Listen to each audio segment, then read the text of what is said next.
Alright, hey everybody, let me start off by saying that this is my first ever Let's Play. I actually tried to record this about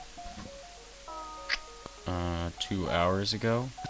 It didn't go so well. Let's just say that everything went horribly wrong. Everything with the video making process, the recording process, uploading, creating the playlist, and even gameplay. Yeah, everything was just a wreck. But I think I finally got things working now. The only thing I can't seem to fix is frame rates. There will be frame drops. I'm only working at about 27 frames per second, and I know it's gonna drop. I just know it is. I turned everything on the lowest settings possible, and I still get frame drops. I still get very low frames. There's nothing I can do about it, so I'm very sorry about that. Just bear with me. That being said, welcome to Let's Play Faster Than Light. Faster Than Light is a roguelike, meaning it's a roguelike that takes place in space. Yeah, there are a lot of text-based elements, but basically it's about ship-to-ship combat, heavily centered around power, rerouting power to your different systems, as well as damaging those systems on your enemy ships, which is a vital component to achieving victory, which has up till this point escaped me. As you can see, 38 now, 38 games played, 0 victories. Congratulations, me. In my first attempt at making a Let's Play video a couple of hours ago, I went through all this junk and explained a bunch of unnecessary stuff, and I'm just not going to go through it this time. Just all you need to know is that I do have some experience. I do have some experience playing the game. I've unlocked a couple ships, but what I'm going to be doing for this Let's Play is I'm just going to use the standard ship, the Kestrel, and jump right into the action because I want lots of gameplay. If you'd like to hear more commentary about how the game is played and strategies, then feel free to post comments asking me to explain some of that stuff. I'd love to go on and on and on and on and on and on and on and on and on and tell you about all the different systems and everything that I know about the game so far. Like how to calculate your shields, or what the different systems do, where you can get them, explaining different events, etc., etc., how all the different systems work. I think I've said that about 3 times already. But basically the advantages each one gives you, the advantages you get from upgrading them, the different races, and all kinds of lots of good information that you can probably find on the wiki. I'll probably put a link in the description of the wiki. I'll also put a link to the Razer Game Booster. I'm using Razer Game Booster right now. I've started to use it for all my games. It's pretty useful. It also allows you to record, so that's nice. And it works for me. So here we go, jumping right into the game. This is the Kestrel. It's your very first starter ship. I've unlocked a few others, but who cares? List. We're gonna go with the Kestrel. I did rename my crew, because that's just for fun. There's an easy mode and a normal mode. I won't bother explaining the benefits of them. You can just pause the video and read for yourself. But let it be said that when there is no hard mode in a game, you automatically have to consider each difficulty 1 level higher. Easy mode is not easy mode. Easy mode is the normal difficulty. Normal mode is the hard difficulty. I'm gonna play on hard because I like the challenge. It's probably the dumbest thing I can do considering I haven't won yet, but away we go. When you get a starting ship, you can see the various different rooms, the layout, and all the different systems it has. You also get a certain number of crew of certain species, depending on your ship. You also get certain weapons, and it also shows you how your power is distributed. Real quick run through of each of the systems. The shields are your primary line of defense. It's straight damage reduction. Every shield bar over, well, I can't mouse over to it, but every shield bar gives you 1 point of damage reduction. Your shields will take 1 damage. That shield will disappear, but will recharge relatively quickly. You have to lower the enemy shields and then fire on their ship directly in order to deal damage. Direct hits to systems damage those systems.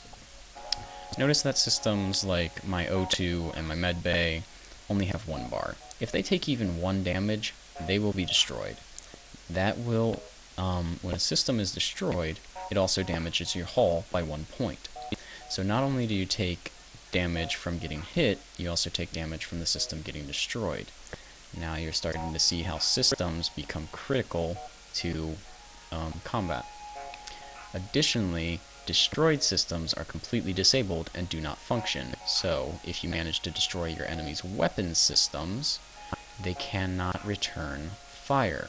So not only does it deal damage by attacking directly and destroying the system, they no longer can return fire until they repair that system.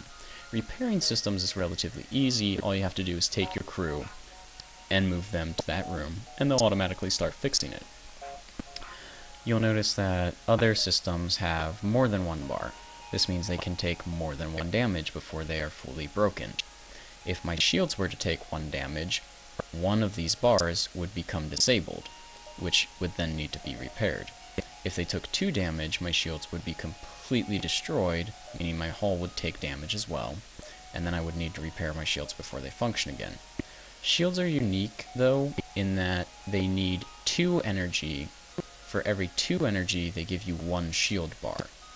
So if you have less than 2 energy, you will have no shields, meaning if my shields take 1 point of damage, they won't work until I repair that.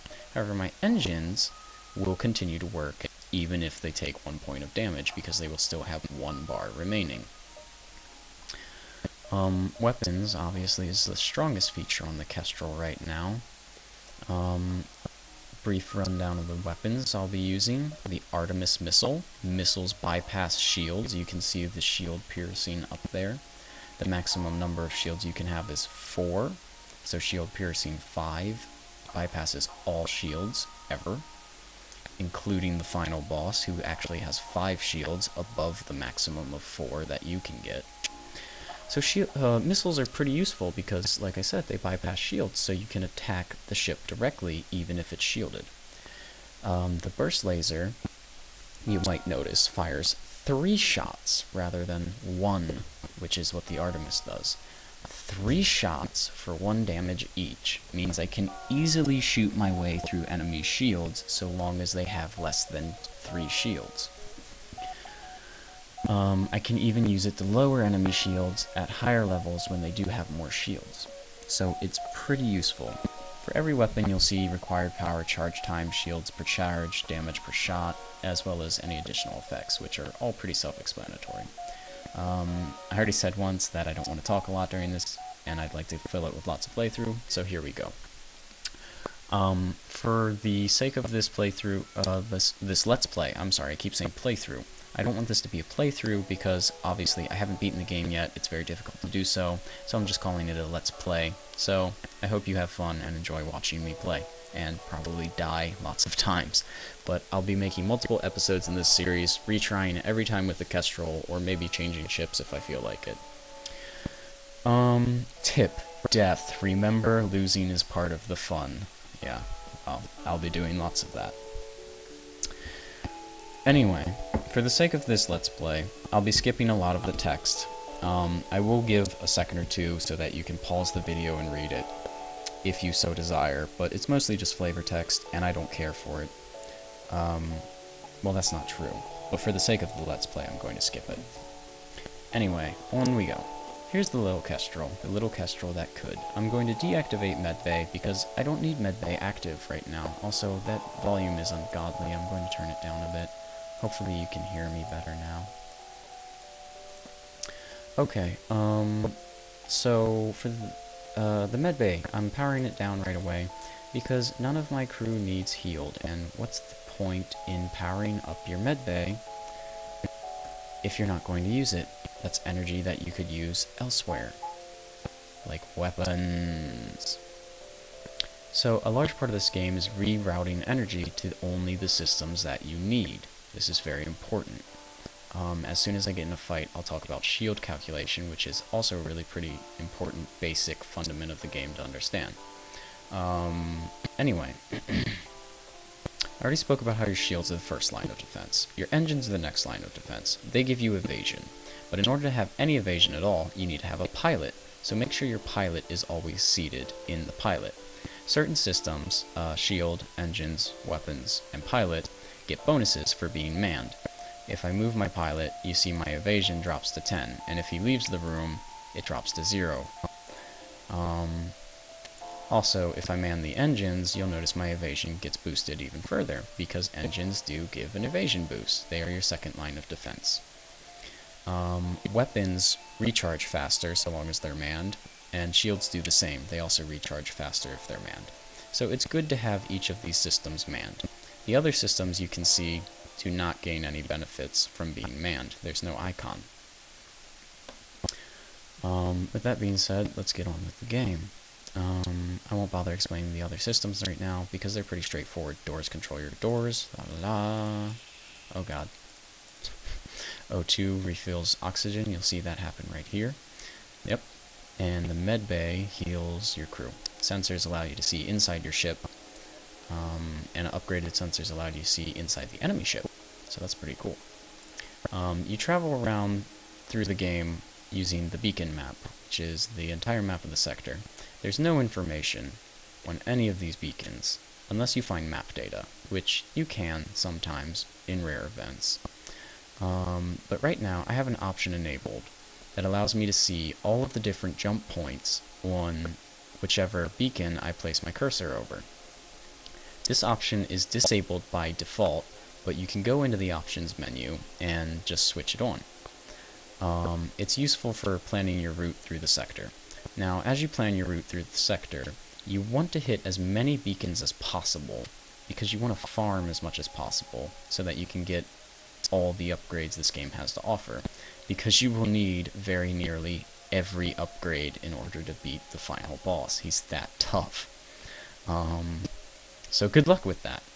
And without any further ado, let's play. So I'm just going to jump to a random empty beacon, see what happens. Oh my god, random event. You inform a nearby station of your flight from the rebels. They offer to outfit your ship with a weapon and wish you well. Sweet. So I just got a weapon and some scrap. Random events are random. They have good effects and bad effects. Usually you get rewards or you face an enemy. When you destroy an enemy, you get rewards.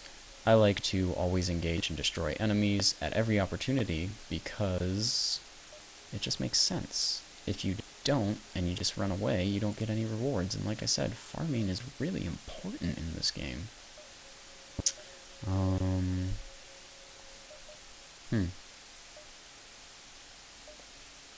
So on to the next beacon, just for funsies. Let's see what happens. Ah, ship. Now we can fight. Right, I'm gonna move some things.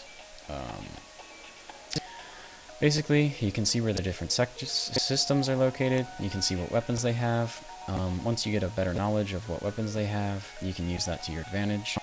Right now, I'm going to quickly disable their weapons with my Artemis missile. Remember, Artemis missiles bypass shields. And then I'm also going to target their engines with my lasers. Their shields are not really important right now because they only have one, and I can easily get through those with my burst laser because it fires 3 shots. So this should be a pretty easy fight as expected of the very beginning of the game. Things will get considerably worse as time goes on. It is very possible to die in the first sector though, trust me, it's no joke. So there you can see, ouch, how did that happen? I'm not going to go do that, I'm going to do this. He managed to land a shot, he managed to get through my shields, and he set my engines on fire. So I just opened the doors, and you can use that to vent the fire, because no oxygen, no fire, right? Science, good. I landed a lot more shots on him, though, My missiles completely destroyed his weapons, so both his weapons are disabled. He cannot return fire now until he gets that fixed. And I also shot his engines up, too.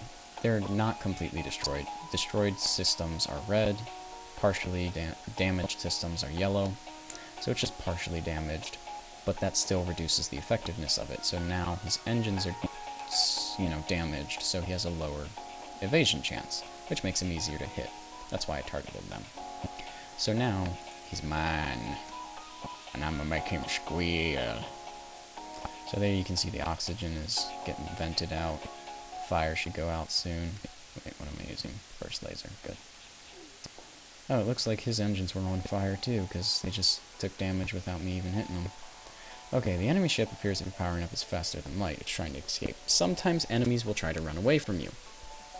A notification will appear, and then up here you'll see enemy FTL charging. Ordinarily it says enemy FTL charging, but because I've destroyed his engines, he can no longer charge his FTL. So they are delayed, and they will continue to be delayed so long as his engines are destroyed. You can also delay by attacking the pilot, because if the pilot's system is destroyed, faster than light doesn't work either. So they can't jump away if either their pilot or their engines are destroyed. So, once again, he's mine. I'm not losing this fight. He is in the palm of my hand. Now I just need to crush him. So, on with the crushing. Oh, fire's out, so I'm going to put that out. Oh, I forgot to mention, you can pause the game at any time with the spacebar. And I don't know if hotkeys are your thing, but 1, 2, 3, 4 are your weapon systems. The middle of the keyboard, A, S, D, F, G, through there, is your different systems. You can see me powering them up and such with the press of the button. I think it's, yeah, remove power is shift in the button. So add power is the corresponding key, remove power is shift in the corresponding key. So I want to shift F, because I don't want the med bay powered up. I generally just use hotkeys for my weapons, and sometimes V, which is auto fire. V toggles it on so that all your weapons now fire automatically, or you can leave it off just to have them fire regularly. If you select a weapon, and while you're targeting, hold control, it does the opposite. So, instead of regular fire, it's now on auto fire.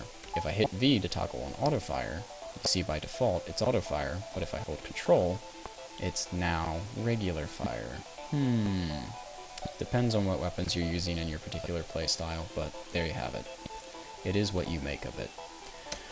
So, I'm gonna go ahead and hurry up and kill him. I want to keep his weapon systems disabled, even though he can't hurt me with that beam, because beams don't go through shields. Oh! Another random thing. He wants to surrender. Ha ha ha ha. No.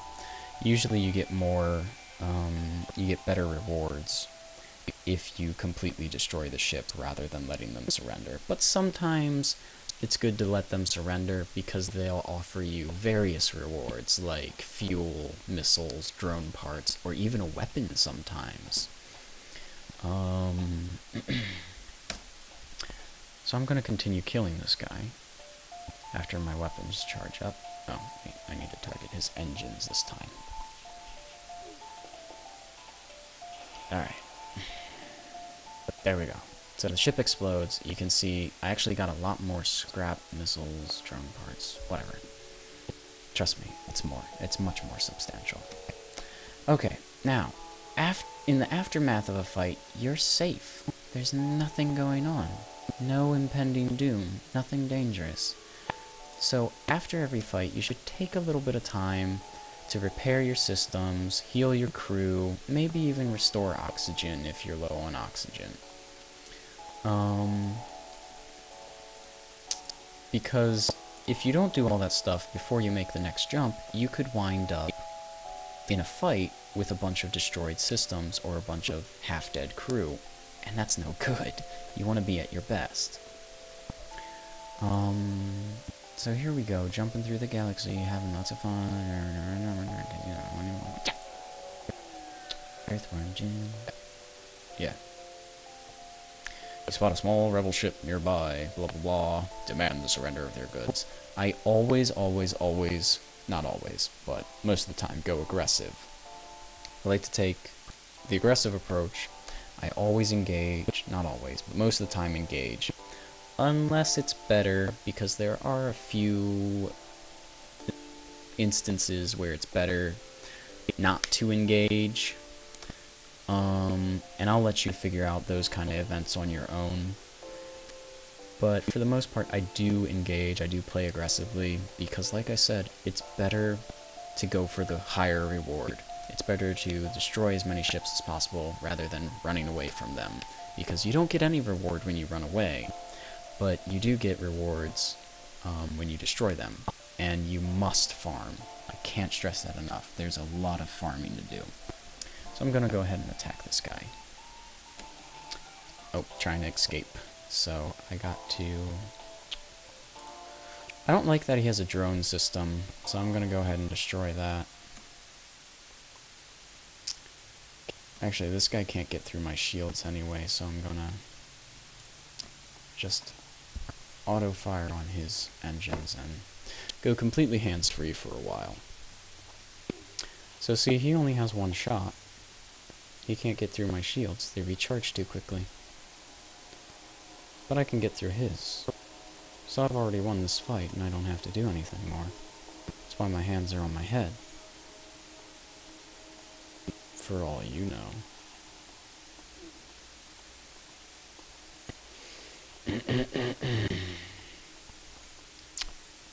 It seems kind of boring if I'm not explaining something. Oh right, shield calculation. This is a good opportunity. Notice that he only has the one weapon. His one weapon only fires one shot, and it takes a while to recharge. My shields don't take that long to recharge. His one shot hits my shields and take them out. But that's it. One shot, one damage, one shield. So he can't hurt me. I'm impervious to all of his attacks with just that one shield, because he only has that one shot. Whereas I have 3 shots against his one shield. So the first hit takes out his shield, and the 2 other shots, well, depending on whether they miss or not, are free to hit him directly. And that's how shield calculation works. It's the number of shields versus the number of shots fired, with some exceptions. Missiles go through shields. Beams have no effect on shields. More on that later, though, because there are beams which are powerful enough to go through shields. But that is, I think that's only one beam, and it's very, very specific. Also, if you'd like to see... Oh, his jump is imminent? How is his jump imminent? No. You're not allowed. Ah, he got away. I was talking too much. Anyway, feel free to comment. If there's anything you think that I can improve on, just tell me. I'll work on making things better for you. If you think that I'm talking too much even, let me know about it. I'd love to hear what you think. I can even make supplemental videos where instead of just having straight gameplay, I can discuss some of the other systems. And by systems, I mean systems of the game. Just so that you get more of an understanding, so that you can learn from my experiences, because, like I keep saying, I do have some experiences. I understand a little bit about how this game works, and I can offer you some advice on strategies and that sort of thing.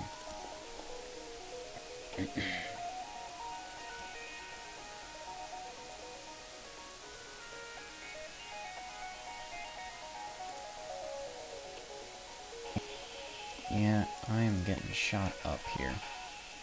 That's alright.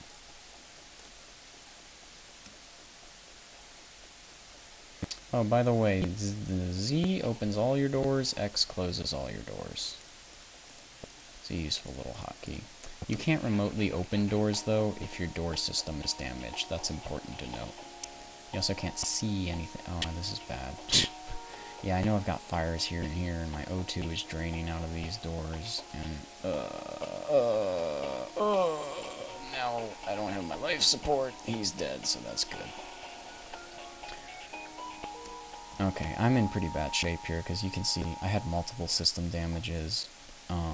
I need to go repair my O2, my life support, because I got a whole bunch of rooms that don't have oxygen. Oxygen percent is still draining.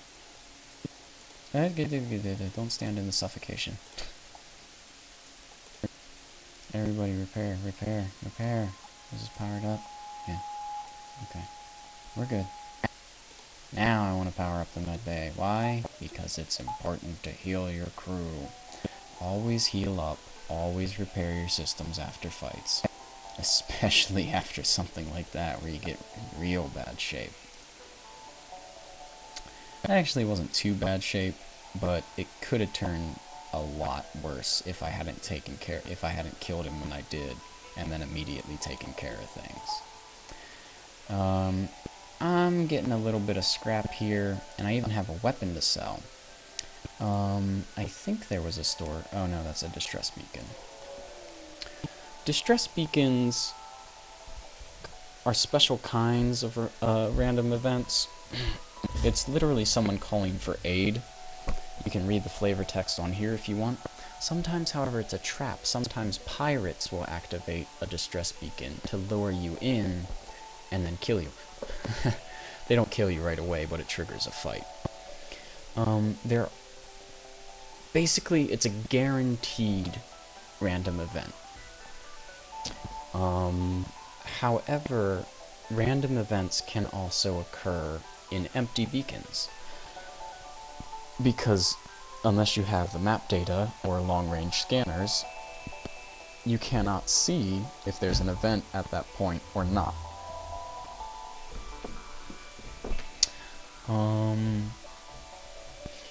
If you do have the map data, events will be marked by a yellow triangle for a distress beacon, but even empty beacons with no marks or special indications can still have hidden events, so just hit as many beacons as you can.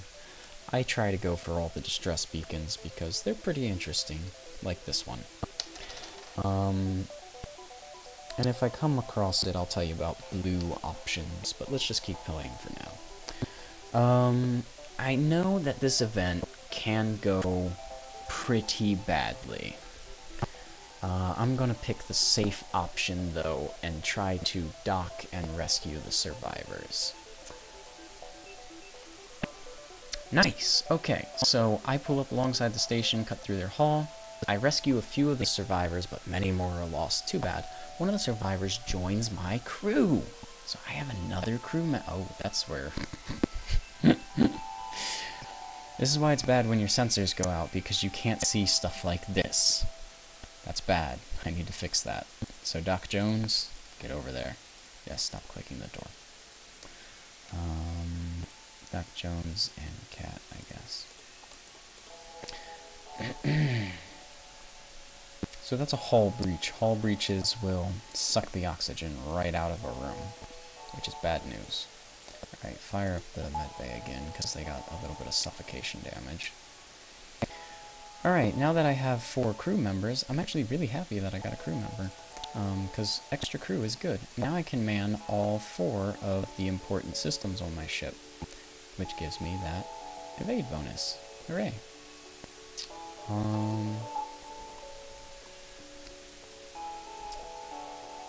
I was talking about stores. Stores are pretty expensive. All the stuff you can buy from them is not cheap. So basically, what you want to do is you want to store up a pretty sizable amount of scrap.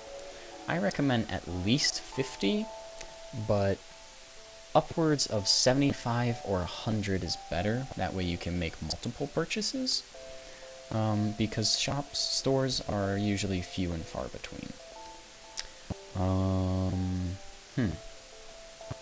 Don't know how I'm gonna go about this one. He's got one single shot laser and a beam weapon. Again, beam weapons can't go through shields, but if he hits me with that beam weapon and then if he hits me with that laser and then times that beam weapon properly, I could be in real trouble. So I think I'm gonna quickly take out his weapons with an Artemis missile. Oh, and it's also important to note that missiles, as well as bombs, use up missiles, which is basically your, you know, ammunition. Another special type of ammunition is drone parts, which are used to create drones, but more on that later, because I don't have drones, and there's no point getting into it now. So yeah, you can see with that first strike, I did a ton of damage. His hull is reduced to only 3. Both his weapon systems were destroyed, so I think 2 damage from the Artemis, and then 2 damage from the burst, as well as 1 damage for each destroyed system, for a grand total of 2, 4, 6 damage I just did on the first round of attacks, not to mention his weapons and engines are disabled. So not only is he a sitting duck, he also can't return fire, which is excellent. Prepare to die. By the way, this is a Mantis Scout. There are like 6, maybe 7, hint hint, maybe,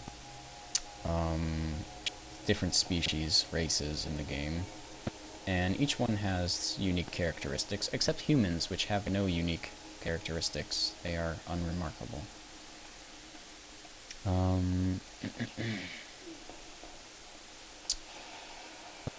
I guess I'll just talk about that more later, as we see more and more races. I'm gonna try to get to that store. How do I want to go about this? I could probably do like 1, 2, 3, and then, yeah, that's how I want to do it. Because again, I want as much scrap as possible before I get to that shop, because I want to make as many purchases as possible. Okay, this is pretty dangerous. See, this is a Zoltan ship, so it has the Zoltan super shields that absorb 5 points of any damage, but they don't recharge, so that's okay. But they also have this burst laser, which is making me nervous. So I'm going to try to quickly disable that shield by firing everything I have at it, and then also ruin their day by taking out their weapon system. So the shield is gone. They fired their lasers, and I'm in trouble. The Artemis is going to fire faster, so I'm going to go ahead and use that. Yep. See? Taking damage. Not good. Go repair the doors for him. Actually, I don't need to repair those doors right now. What was that noise? The bomb. Oh, they missed. Okay. Alright, no more weapons for you. Ha! Now they're trying to escape. There is no escape.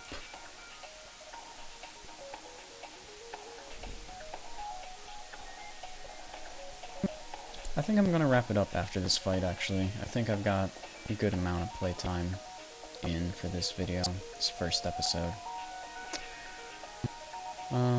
So you can see different races, different traits, different ships from the different races with different traits and different parts and different strategies and different play styles, and you'll unlock more ships as you play. It's pretty fun. So more on that store when I come back in episode 2. Thanks for watching, guys.